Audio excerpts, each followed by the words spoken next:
Hey everybody, I want to thank you guys for tuning in to another devotional that we're having here on regarding Holy Week, and today is Tuesday.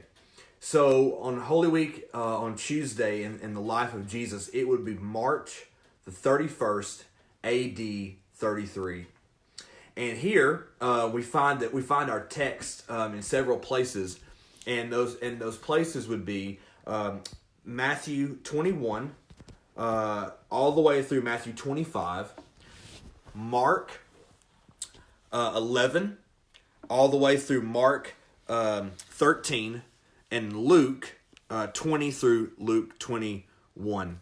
And we're here, and this is Tuesday. You got to remember on Sunday, Palm Sunday, Jesus triumphantly enters into Jerusalem, riding in on a donkey. On Monday of Holy Week, which was yesterday, he makes quite a scene. He declares that he goes in and he clears up the temple, and he declares the temple is not a house of prayer as God had intended it to be, but rather it was actually a den of thieves. And so he's condemned the Jewish leaders, the Jewish system, for all that's going on here. And so what he does is, by doing this, is he has put himself onto a collision course with the Jewish authorities, with the Jewish religious leaders of the day.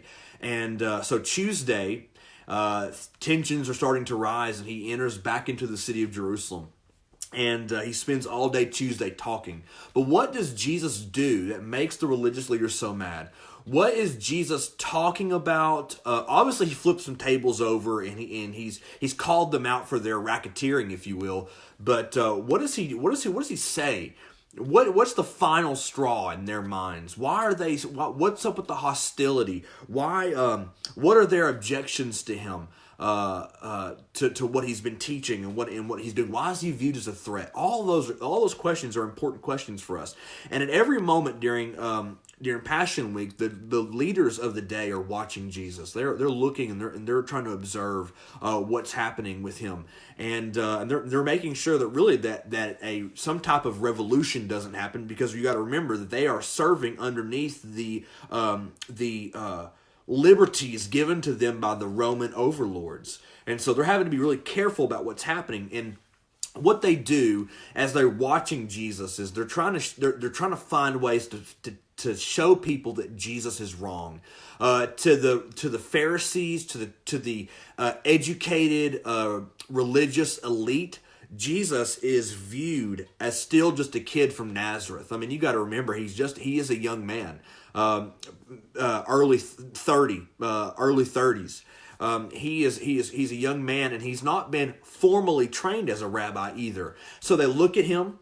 He's a young kid from Nazareth. He doesn't have the kind of education that they have, and so they're very dismissive of him. So they're watching him.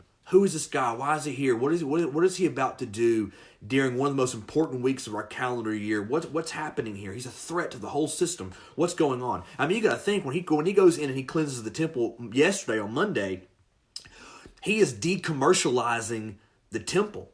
I mean, for at least one day, the crowds of people are cheering Jesus on. Jesus has disregarded the monopoly of the Jewish leaders. I mean, he has wrecked their money scheme.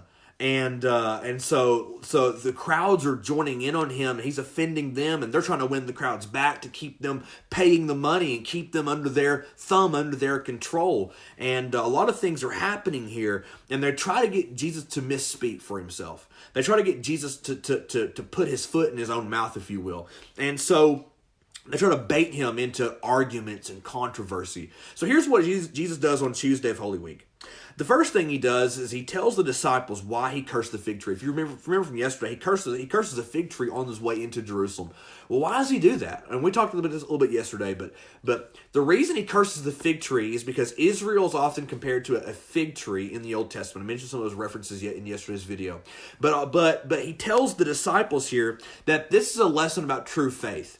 God judges and God rejects cold, heartless ritualism. God is not interested in your good works and trying to find a way to appease him or earn his love. You can't do that. That's not what God created our relationship with him for. That's not what this is about at all. And rather, the Jewish system of religion and ritual turned into really a stumbling block for other people. As other people were seeking to worship God, the religious leaders are putting all these obstacles in their way. So Jesus curses them figuratively by cursing a fig tree on Monday of Holy Week. And he says this, that your lack of faith in God, and really your lack of faith in the Messiah, Jesus, puts you in a position of judgment. And it's not a favorable position, of course. And so the Messiah has come, and that you need to have true faith, true prayer, true worship. All that is in spirit and in truth, and that obviously comes from knowing and walking with Jesus. And so he goes in the temple again. Okay, you got to think this is going to be awkward. I mean, the day before he goes through and he flips everything over and runs everybody out. I mean, imagine going in the next day. Everybody's looking at you. Hey, there's this guy again. What is he up to today? What's he going to do today? Is he going to what kind of controversies is he going to stir up in this place? And so the Jewish leaders come to him and they say, Jesus, on Tuesday of Holy Week, Jesus, who has given you the right for you to come into our temple and for you to come and for you to flip over our tables and you to talk to us this way? By what authority do you come? And obviously the authority he comes with is the authority of God. He's the Son of God in the flesh. So he is his own authority as a member of the Trinity, as the Messiah. And so he comes with the authority of God, the authority of the Father, as the Son. And then he speaks to them one of the most important parables in all the Gospels, and it's the parable of the tenants. And the parable of the tenants is where Jesus is talking about the Jewish religious leaders and the fact that they have rejected God, they've rejected God's prophets in the Old Testament, and they've essentially rejected God's Son, which is, of course, Jesus himself. And so it's a parable of judgment, and they are extremely upset. They are peeved. They are over the moon upset. Now they're going to try to get him to put his foot in his mouth. Now they're trying to trip him up and try to discredit him in front of the crowd. They have to find drive a wedge in between Jesus and the crowds that are supporting him. So they ask him some questions, and they ask him questions like this. They said, Jesus, our overlords are Romans, and our overlord is Caesar himself. Do we pay taxes to him or not? And Jesus says, you give to Caesar what is Caesar's, and you give to God the things that belong to God. And so they're trying to ask him questions that are impossible to answer. Well, do you disobey the law of the Old Testament, or do you disobey the common law of the day? So either way, it's a lose-lose, right? They're trying to give him a trip, and yet Jesus answers the question perfectly. You give to Caesar what Caesar requires, and you give to God what God requires. True faith, right? And so then they ask another question. What about eternity? Let's say you're married and you get remarried and you have multiple wives or you have multiple spouses throughout your lifetime. Whenever you're resurrected and you're in heaven, who's your spouse? I mean, obviously that's a speculation question. I mean, do we have concrete answers to that? And Jesus says you don't understand heaven or the resurrection. There's not going to be interpersonal relationships like marriage in heaven, right? Answers the question directly and exactly as he ought to. Then they ask him another question. Out of all of God's commands, and you got to remember, God gave 10 commands, and the law grew to 613 commands. Out of all of those commandments, which one is the most important? And in the mind of the Jewish person, well, they're all equally important, right? I mean, like, how do you pick one over the other? Because then you can find loopholes in the system and all this kind of stuff, right? And so Jesus says, without batting an eye, he says, love the Lord your God with all your heart, soul, mind, and strength. And the second one is like it. Love your neighbor as yourself. And so if that wasn't enough of conversation and these talks and these questions and these objections, Jesus says there are two more things that are going to happen. And he talks about this in Matthew 24 and 25 and in Mark 13. He says there are two things that are going to be happening here. Two things, and they're going to happen in the future. Number one, the temple in Jerusalem here that we're standing in will be destroyed.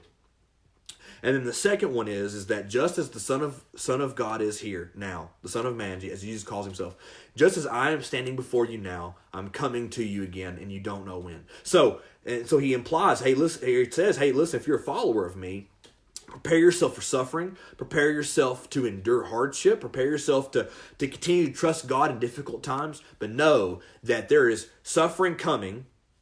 At the first place, the destruction of the Jewish system with the temple, and then also the Son of Man is coming again. And in between the first coming and the second coming of Jesus, that his followers will deal with pain and hardship in life. And as he says these things, I mean, imagine the centerpiece of the Jewish religious system is the temple, and he says it's going to go away.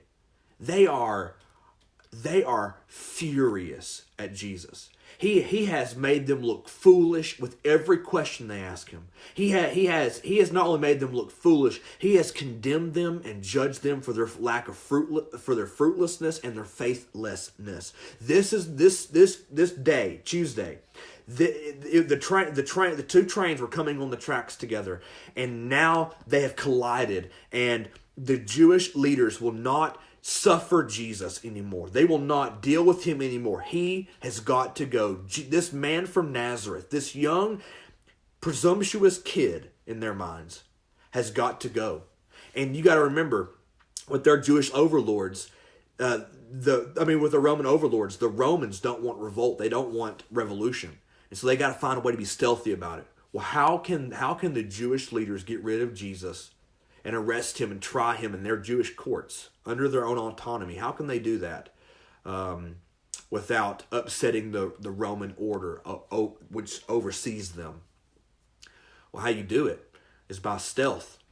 And the way you do it with stealth is you get on the inside. And so the religious leaders of the day have to get on the inside of the inner circle of Jesus. And there is one man who's willing to bite the bullet and pay the cost in doing that. And his name is Judas. Well, tomorrow, on Wednesday of Holy Week, we will see the religious leaders planning and plotting the arrest, the betrayal, the trial, and the death of Jesus. So I hope that as you're continuing the journey with us through these days of Holy Week, that this is insightful. It's encouraging. It's a reminder that Jesus is a great and wonderful Savior, and that there is nothing that happens in life, even in the life of Jesus, that is unexpected by God. God planned every moment of this Holy Week to lead Jesus to the cross for our salvation. And so, again, I pray that this will be a blessing to you. We look forward to streaming for you tomorrow, and we hope that you guys have a great evening and a great rest of the week. Thank you, and God bless.